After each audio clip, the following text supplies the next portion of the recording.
Get out of the car, Claire, now. The shout cut through the freezing rain as smoke curled from beneath the hood of the black SUV, thin at first, then thick enough to swallow the glow of the headlights. Claire Bennett turned toward the voice, one hand still gripping the locked door, and her breath stopped. Ethan Walker stood 10 feet away in a soaked denim jacket, the same quiet maintenance worker she had fired less than 8 hours earlier. The door won't open, she cried. Move to the passenger side. The console is dead. Then trust me. Rain hammered the roof like 1,000 impatient fingers. The empty bridge stretched behind them, dark and silver beneath the storm, while the bitter smell of overheated wiring filled the cabin. Ethan reached the passenger door, pulled once, then braced his boots against the wet pavement and forced the damaged latch free. Claire stumbled out, shaking, and he guided her nearly 30 yards toward his old pickup. Behind them, the SUV gave a low electrical pop, followed by a sudden wash of orange light beneath the hood.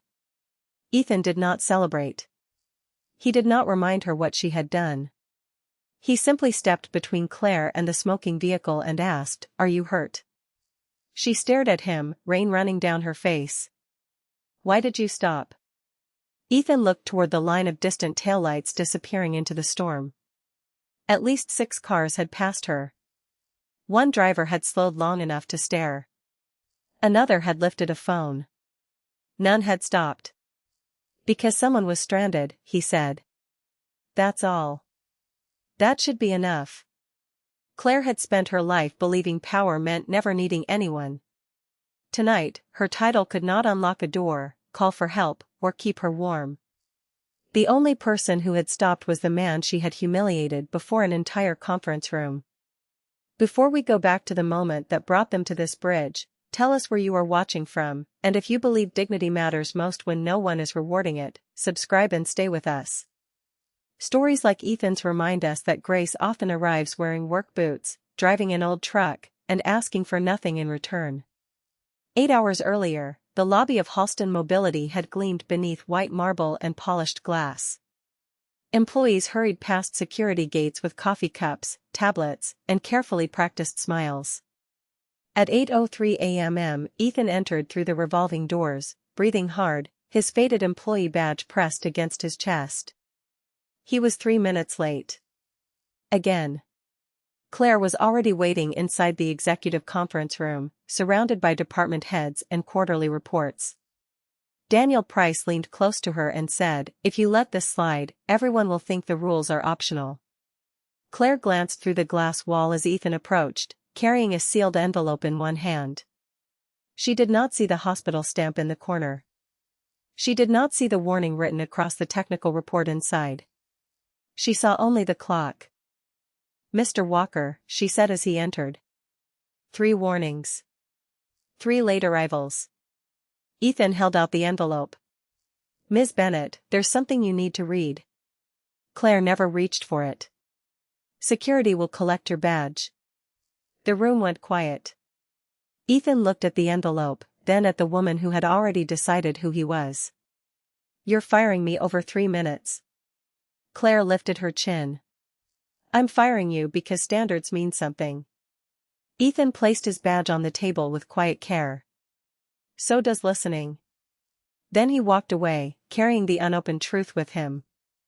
Ethan did not look back as the conference room doors closed behind him. The hallway felt longer than it had that morning, every fluorescent light humming above him like a question no one had bothered to ask. He passed the maintenance desk, opened his locker, and removed 3 things: a dented lunchbox, a framed photograph of Sophie, and a small set of precision tools he had owned since engineering school. His co-worker, Marcus Reed, stood near the doorway with disbelief written across his face. "They fired you." Ethan folded his work jacket carefully. "Claire Bennett did." "Did you show her the hospital papers?" "She did not want them." "What about the battery report?" Ethan looked at the sealed envelope still resting in his hand. "She did not want that either." Marcus lowered his voice. "That vehicle launches next week." Ethan placed the envelope inside his toolbox. "I know." Outside, the November air carried the smell of rain and cold pavement. Ethan climbed into his old blue pickup, turned the key twice before the engine caught, and drove toward the elementary school on the west side of Columbus. At 3:15, Sophie Walker came through the front doors wearing a purple backpack that looked almost too large for her narrow shoulders. Her pale face brightened when she saw the truck. Then she noticed the toolbox on the passenger floor. "Why are you here early?" she asked after climbing inside. Ethan smiled and handed her the inhaler she had forgotten that morning. "I thought we could have extra time together." Sophie studied him with the careful eyes of a child who had learned to hear the truth beneath gentle words. "Did something happen at work?" "It was a complicated day." "Was it because I got sick?" Ethan became still. That morning returned to him in fragments, Sophie struggling to breathe, the urgent care nurse checking her oxygen level, the wall clock moving closer to 8, and his daughter apologizing while he held her hand. He turned toward her now. "Listen to me. Taking care of you is never a mistake. But you were late. I would be late 1,000 times before I left you scared and alone." Her eyes lowered to the badge lying beside the gearshift. She picked it up and read his name beneath the faded company logo. "They fired you." Ethan did not lie. "Yes. Because of me." "No." His answer came quickly, firm enough to stop the thought before it could take root. Rain began tapping softly against the windshield. Ethan waited until Sophie looked at him again. "They fired me because someone made a decision without knowing the whole truth. That belongs to them, not you." Back at their small rental house, Ethan made grilled cheese sandwiches and tomato soup while Sophie worked on fractions at the kitchen table. He moved quietly, counting the bills pinned beneath a magnet on the refrigerator. Rent was due in 18 days. The medical payment was already late. His savings would last 3 weeks, perhaps 4 if the truck behaved. Sophie pretended not to notice. After dinner, she found his employee badge in the trash and placed it beside the framed photograph of her mother. "You should keep it," she said. "Why?" "Because losing a job does not erase the good work you did." Ethan looked at his daughter and felt something inside him steady. Later, after she fell asleep, he opened the sealed envelope beneath the yellow kitchen light. On top was the hospital note. Beneath it lay 27 pages of test results showing a dangerous heat fault in Halston Mobility's newest electric sport utility vehicle. Ethan stared at the final page, where he had written one sentence in red ink: "Do not put this vehicle on the road." At that exact moment, 40 miles away, Claire Bennett stepped into the same model vehicle and drove alone toward the interstate. Claire Bennett left the glass headquarters of Halston Mobility at 6:47 that evening, carrying 2 phones, 1 leather folder, and the weight of a company that had begun to feel heavier than any building made of steel. The rain had not started yet, but the sky above Columbus had turned the color of cold iron. Daniel Price waited beside the black electric sport utility vehicle with an umbrella folded beneath one arm. "The investors moved dinner to 8:30, he said. "You still have time." Claire glanced toward the waiting company driver. "I will take the vehicle myself." Daniel smiled carefully. "You have had a long day. So has everyone else. That is exactly why you should let someone drive." Claire opened the driver door. "I need 1 hour without a room full of people telling me what I should do." Daniel stepped closer and lowered his voice. "Then remember what today accomplished. The department head saw that you were serious. Walker had warnings. You enforced policy." Claire paused with one hand on the door. Ethan's final words returned without permission. "So does listening." "Did Human Resources receive any medical documentation from him?" she asked. Daniel answered too quickly. "Nothing that changed the situation." "And the envelope?" "Probably another excuse." The parking garage smelled of concrete, rubber, and the sharp clean scent of approaching rain.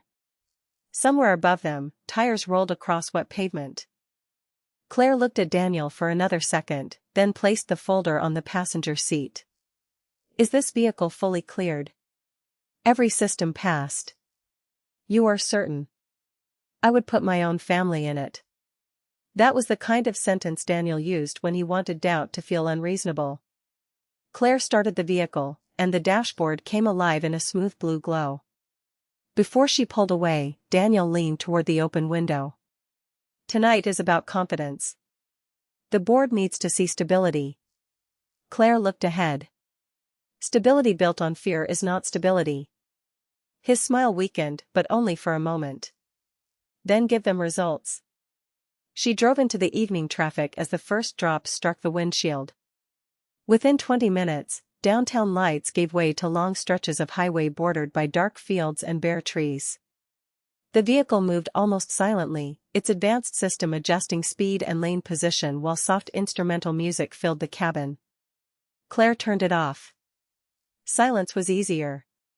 Silence did not ask why she had fired a man before reading what he carried. At 7:26, the center display flickered once. A yellow warning appeared, then vanished. Thermal system recalibrating. Claire frowned and tapped the screen. Vehicle status. The automated voice answered, all major systems operating normally. 10 miles later, the cabin heater stopped. The steering wheel felt colder beneath her fingers. Another warning flashed, this time red, but disappeared before she could read the full message. She called Daniel through the hands-free system. The display is showing thermal alerts. Software sensitivity, he said. The engineering team mentioned false warnings during cold weather. No one mentioned that to me. Because it is not a safety issue. Rain swept harder across the windshield. Claire reduced her speed to 45 miles per hour. Send me the report. There was a pause. I will have it in your inbox tomorrow. Send it now. Claire, you are already late. Her jaw tightened. Daniel. Pull over if it makes you feel better, but the vehicle is safe. The call ended. Claire stared at the dark screen for a moment. Then every light on the dashboard blinked at once.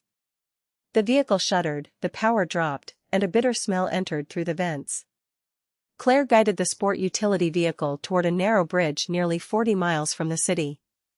The wheels stopped just beyond the guardrail marker, leaving half the vehicle exposed to the empty road. Her phone showed no signal. The doors clicked, then refused to open. Claire pressed the release again. Nothing. Outside, headlights approached through the rain. She raised both hands and waved. The first car passed. Then another. Then a third. One slowed just enough for the driver to look at her before disappearing into the darkness. Claire sat alone as smoke began to curl from beneath the hood, and for the first time that day, no one cared that she was the chief executive officer. The bitter smell grew stronger as Claire pressed the door release again and heard only a faint mechanical click. Come on, she whispered. The dashboard was nearly dark now, except for one red symbol pulsing above the steering column. Smoke drifted past the windshield in thin gray ribbons. Rain struck the glass hard enough to blur the road beyond it. Another set of headlights appeared in the distance. Claire leaned across the console and slapped her palm against the passenger window. Stop. The vehicle passed without slowing. Its taillights faded into the storm.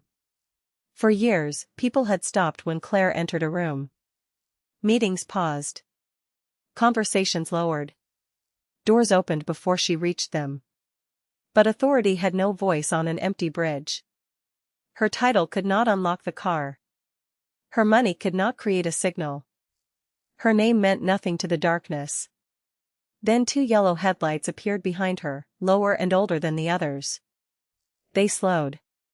The vehicle pulled onto the shoulder 20 feet away. Claire watched the driver door open, and a man stepped into the rain wearing a denim jacket over a gray work shirt. Even through the water streaking down the glass, she recognized the steady posture. Ethan Walker ran toward the vehicle, one hand shielding his eyes from the rain. Can you hear me? He shouted. Claire nodded quickly. The doors are locked. Ethan looked toward the hood, then crouched beside the front wheel.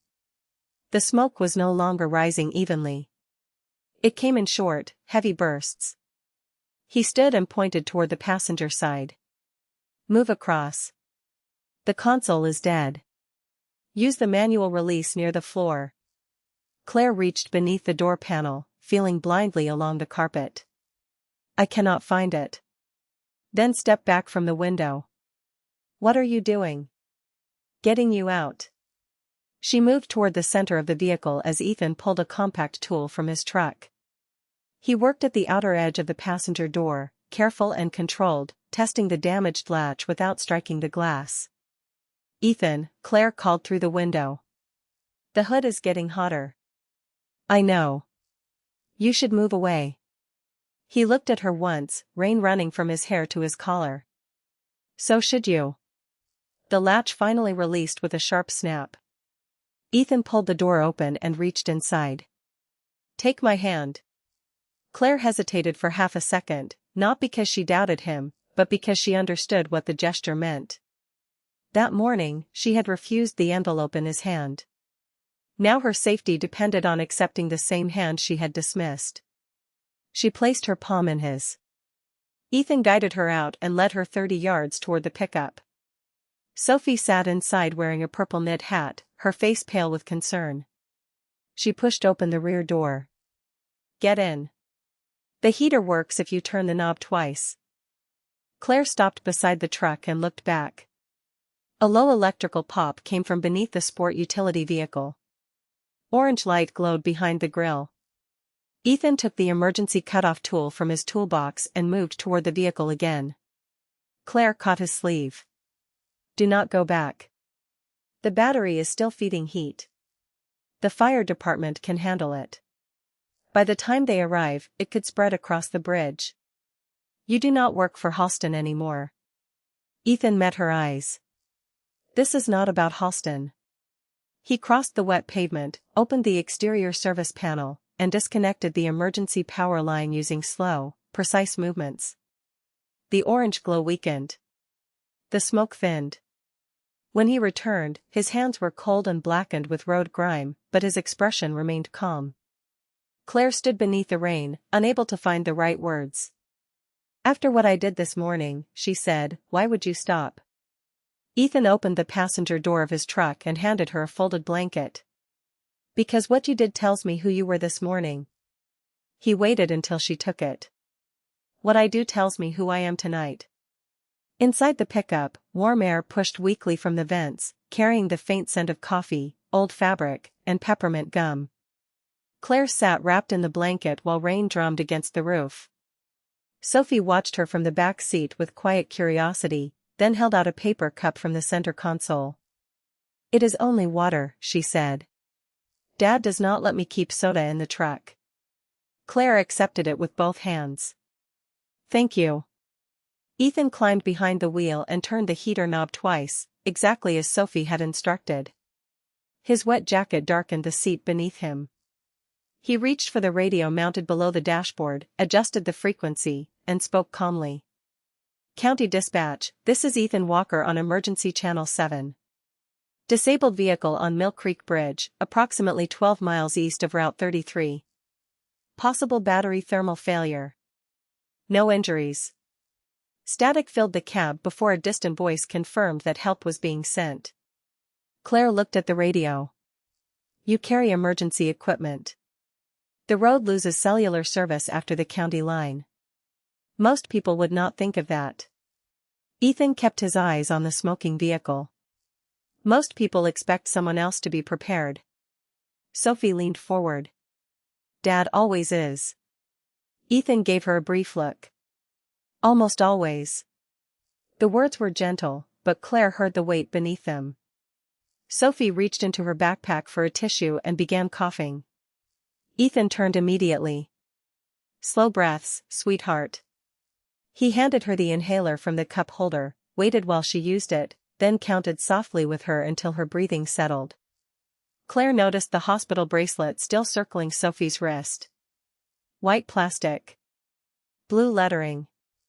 That morning's date. Her gaze moved from the bracelet to Ethan's profile. You were at the hospital today. Ethan did not answer at first. Wind pressed against the truck, making the old doors creak. Beyond the windshield, the orange glow beneath the sport utility vehicle had faded to a dull red. Sophie looked down at her hands. I had trouble breathing before school. Sophie, Ethan said quietly. It is all right, she replied. She should know. Claire felt the blanket grow heavier across her shoulders. That was why you were late. That was one reason. One reason. Ethan reached toward the floor and lifted the same sealed envelope Claire had refused. The paper was bent at one corner and damp from the rain. He removed the hospital note, then placed a thick technical report across the console. Claire saw the Halston Mobility logo, the prototype identification number, and 27 pages marked with test dates, temperature readings, and repeated warnings. What is this? She asked. A thermal fault in the battery control system. The one in my vehicle. The same platform.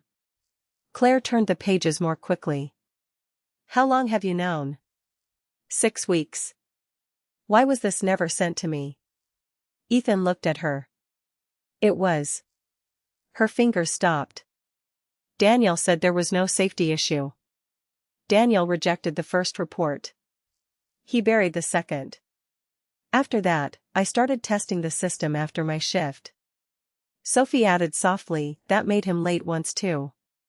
Claire looked at the final page. Across the bottom, written in red ink, were the words she had refused to read, do not put this vehicle on the road. You tried to give me this morning, she said. Yes. Why did you not tell me what it was? Ethan's expression did not harden. That made the truth more difficult to bear. I tried. Rain softened against the roof. The radio crackled. Sophie's breathing steadied. Claire stared at the report as every decision of the day rearranged itself around one painful fact. I had already decided who you were, she whispered. Ethan looked through the windshield toward the dark road. That is what power does when it stops listening. In the distance, emergency lights finally appeared, flashing red and white through the rain, but inside the pickup, Claire remained perfectly still, holding the unopened truth she should have accepted hours ago. The emergency lights washed across the bridge in slow red and white pulses as 2 county responders approached the disabled vehicle. Ethan stepped out first and explained the battery failure in precise, measured terms, pointing toward the service panel and the damaged control line. Claire remained inside the pickup with the report open across her knees. Every page carried dates, measurements, and signatures. None of it looked uncertain. None of it looked like an excuse. One responder leaned toward Ethan and asked, were you the company technician assigned to this vehicle? Ethan glanced toward Claire before answering. Not anymore. The words were quiet, but they landed harder than accusation. Sophie pulled the blanket closer around Claire's shoulders. My dad does that, she said. Does what? Claire asked. Tells the truth without trying to make people feel small. Claire looked at the child beside her. Sophie's hospital bracelet caught the flashing light each time she moved. I made him feel small today. Sophie considered the confession with the seriousness only a child could give it. He was sad. Did he say that? No. That is how I knew. Claire lowered her eyes. The cab smelled of damp denim and warm air from an overworked heater. Outside, Ethan spoke with the responders as if the safety of strangers still belonged to him, even after the company had decided he did not belong to it. When the vehicle was secured, a paramedic checked Claire's breathing and temperature. She was cold, shaken, but unharmed. You should be evaluated at the hospital, the paramedic said. Claire started to refuse, then looked at Sophie. Only if they check her too. Ethan returned to the truck. Sophie is stable. I would still like a doctor to confirm that. You do not need to do that. Claire met his eyes. I know. That answer changed something. At the hospital, Daniel arrived before the paperwork was finished. His charcoal suit was dry, his hair perfectly arranged, and 2 company attorneys followed him through the waiting room. He crossed directly to Claire. Thank goodness you are all right. She held the report against her chest. You told me the warning was false. Daniel's expression shifted by less than an inch. We should discuss technical matters privately. Answer me. Preliminary testing showed no immediate danger. Ethan sat 20 feet away beside Sophie, helping her solve a math problem on the back of a hospital form. He did not look up. Daniel lowered his voice. The investor dinner is already asking questions. We need a controlled statement before this becomes something larger. Something larger than a vehicle nearly failing on a public road. Language matters, Claire. So does truth. One attorney stepped forward. The safest approach is to describe the incident as an isolated software malfunction pending review. Daniel nodded. No mention of prior reports. No speculation. We protect the launch, reassure the board, and investigate internally. Claire opened the report to the final page. Ethan documented the fault 6 weeks ago. Daniel glanced toward Ethan. A disgruntled former employee is not an authority. Ethan finally looked up. The data is. Daniel walked toward him with a polished smile. Mr. Walker, the company understands tonight was stressful. We are prepared to compensate you for your assistance and any inconvenience. I do not want compensation. Then perhaps a confidentiality agreement while the review is completed. Ethan closed Sophie's workbook. My daughter rides these roads. The waiting room became still. Daniel's smile disappeared. Claire watched Ethan place one hand over Sophie's small fingers, not dramatically, not angrily, but with the dignity of a man who knew exactly what could not be purchased. She turned to the attorneys. There will be no false statement. Daniel stared at her. The board can remove you by morning. Claire looked down at the report she had refused to open, then toward the father she had refused to hear. Then by morning, she said, they will know exactly what they are removing me for. By 7:30 the next morning, the top floor of Halston Mobility was already lit against the gray Columbus sky. The boardroom windows reflected a city still waking beneath low clouds, while 12 directors sat around a polished walnut table with tablets open and coffee untouched. Claire entered carrying Ethan's report in one hand and the damp envelope in the other. Daniel was already seated near the chairman, speaking in a quiet, confident tone. Ethan arrived 2 minutes later in the same gray work shirt he had worn the night before. Sophie was with Marcus downstairs, finishing breakfast in the employee lounge. No one offered Ethan a seat. He took one anyway. The chairman adjusted his glasses. Ms. Bennett, we are here because a prototype vehicle failed during executive use, confidential company information has been shared outside normal channels, and a product launch worth nearly $2 billion is now at risk. Claire placed the envelope on the table. We are here because a known safety fault was ignored. Daniel leaned back. That is an interpretation. Ethan opened the report. It is a measurement. You are no longer employed here, Daniel said. Your access to company systems ended yesterday. Ethan looked at him without anger. The battery did not care about my employment status. A few directors shifted in their chairs. Daniel touched the screen before him, and Ethan's attendance record appeared on the wall display. 3 late arrivals. 2 formal warnings. 1 termination.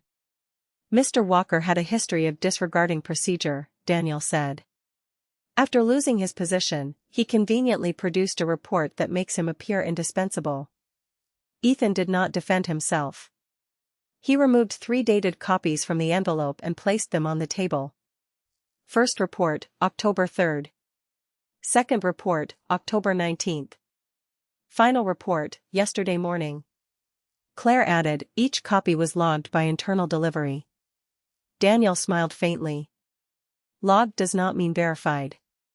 Then let us verify them, Claire said. She turned toward the head of information security. Open the archive. The room filled with the soft tapping of keys. Rain traced narrow lines down the windows. No one spoke until the security director looked up. The reports were received. Daniel's expression remained still. By whom? The chairman asked. The office of the chief operating officer. The silence changed. It was no longer uncertainty. It was recognition. The security director continued. There are also deletion records and revisions to the engineering review. The original thermal risk level was changed from critical to low. Daniel leaned forward. That could have been done by anyone with departmental access. It was authorized with your credentials, Claire said. Credentials can be compromised. Ethan turned one page. Then explain the test vehicle. Daniel looked at him. What test vehicle? Unit 14. The same control fault appeared after a cold start 6 days ago. You ordered it returned to storage without a written inspection.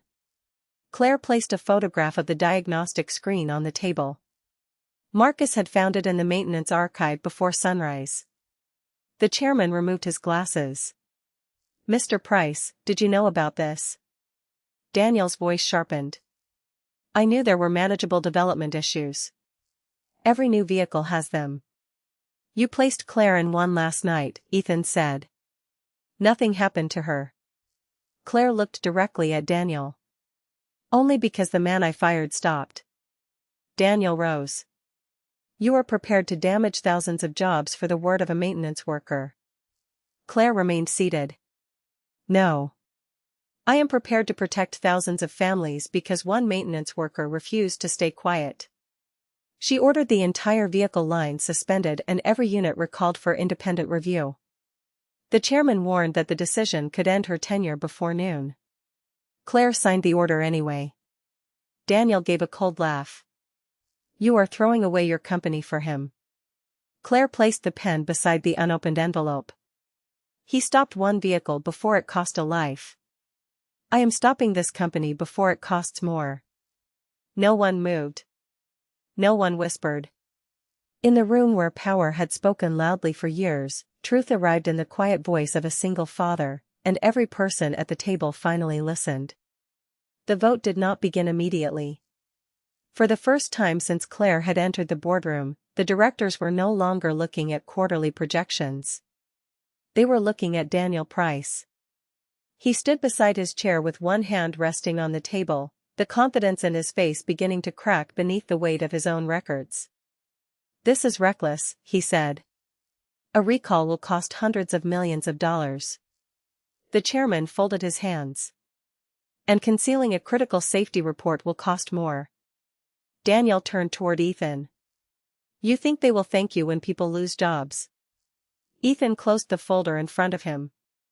Protecting a lie does not protect workers. You are a maintenance employee. I am a father. The answer was simple. No anger. No performance. Just truth. Claire watched the room absorb it. Daniel had spent years using titles to decide whose voice mattered. Ethan had needed only 4 words to expose the weakness of that belief. The head of information security placed another file on the display. It showed messages between Daniel and an outside testing contractor, followed by instructions to delay a full battery review until after the public launch. One director whispered, "You knew." Daniel shook his head. Those messages are being taken out of context. Then give us the context, Claire said. He looked around the table, searching for the allies who had once laughed at his jokes and praised his instincts. None of them met his eyes. The chairman called for a temporary suspension of Daniel's authority and an independent investigation. The motion passed 11 votes to 1. Daniel's company badge was deactivated before he reached the door. He paused beside Ethan on his way out. You have no idea what you just destroyed. Ethan looked toward the rain beyond the windows. Something built on silence was already broken. After the doors closed, the chairman turned to Claire. Your decision to order the recall was correct. Your handling of Mr. Walker was not. I know. Do you? Claire stood and faced the directors, then Ethan. Yesterday morning, I used him to prove I was strong. I made a public example of a man whose circumstances I had not taken the time to understand. I confused discipline with dignity, and authority with wisdom. She placed Ethan's badge beside the damp envelope. I was wrong. No one shifted. No one reached for coffee. Ethan remained still. Claire continued, I am asking the board to restore his position, compensate him fully, and appoint him to lead an independent product safety office that reports directly to this board. The chairman looked at Ethan. Would you accept? Ethan did not answer immediately. He glanced at the badge, then at Claire. Not under the old terms. A director frowned. What terms would you require? Every safety complaint must receive independent review. No employee should lose a job for caring for a sick child without a fair hearing. And no manager should be allowed to humiliate someone in public to make a point. Claire nodded before anyone else could speak. Agreed. Ethan looked at her. Those policies cannot disappear when the headlines do. They will not. And the recall must remain in place even if the investors walk away. Claire held his gaze. It stays. The chairman called for a second vote. This one passed unanimously. By noon, Halston Mobility announced the recall, the investigation, and the creation of a new safety division led by Ethan Walker. Reporters crowded the lobby, phones rang across every department, and the company's stock fell sharply before beginning to recover. But upstairs, in the quiet boardroom, Ethan picked up his old badge and turned it over in his hand. Claire expected him to smile. He did not. This is not redemption, he said. Not yet. Claire looked at the empty chair where Daniel had been sitting. Then what is it?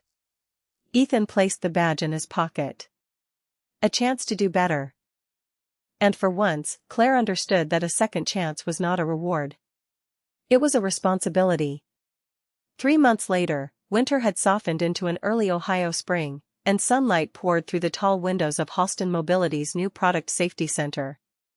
The old storage wing had been rebuilt with independent testing rooms, transparent reporting systems, and one promise written across the entrance: every warning deserves to be heard.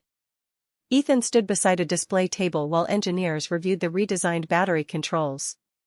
His title now read Director of Product Safety, but he still carried the same dented toolbox and wore the same quiet expression. Claire approached without assistance, cameras, or a prepared speech. The final tests passed, she said. All of them. All of them. Then we release the report publicly. Claire nodded. 3 months earlier, she might have asked what that transparency would cost. Now she asked only when the truth would be ready. Across the room, Sophie sat at a small table finishing her homework beside Marcus. Her breathing had improved, and the company's new family care policy meant Ethan no longer had to choose between arriving on time and keeping his daughter safe. When Sophie saw Claire, she lifted a framed object from her backpack. Inside was the wrinkled envelope Claire had once refused to open. Dad said this belongs here, Sophie said. Claire accepted it carefully. Why? Because it changed everything. Ethan walked over and looked at the frame. Not by itself. Claire understood. Paper did not create justice. People did, when they chose to stop hiding from what the paper revealed. Later that afternoon, employees gathered for the center's opening ceremony. Claire stood at the front but did not take the first microphone. She handed it to Ethan. He looked across the room at mechanics, engineers, managers, parents, and workers who had once believed silence was the safest way to keep a job. Safety is not a department, he said. It is what happens when the person with the least authority can speak, and the person with the most authority chooses to listen. No one applauded immediately. The silence came first, deep and respectful, the kind that settles over a room when people recognize a truth they cannot improve with noise. Then the applause rose. Claire stood beside Sophie, her eyes bright but steady. She had kept her position, but the title no longer defined her. She had spent months meeting families affected by the recall, answering questions without excuses, and rebuilding trust one honest decision at a time. After the ceremony, rain began tapping against the windows. Claire looked outside and smiled. I should probably leave before the roads get worse. Ethan picked up his keys. Is your car going to behave? The new one passed inspection. That was not my question. Sophie laughed. Claire looked at him. Would you follow me home, just in case? Ethan pretended to consider it. That sounds suspiciously like a request for free roadside assistance. I can pay you. You already learned that some things cannot be bought. They walked toward the parking lot with Sophie between them.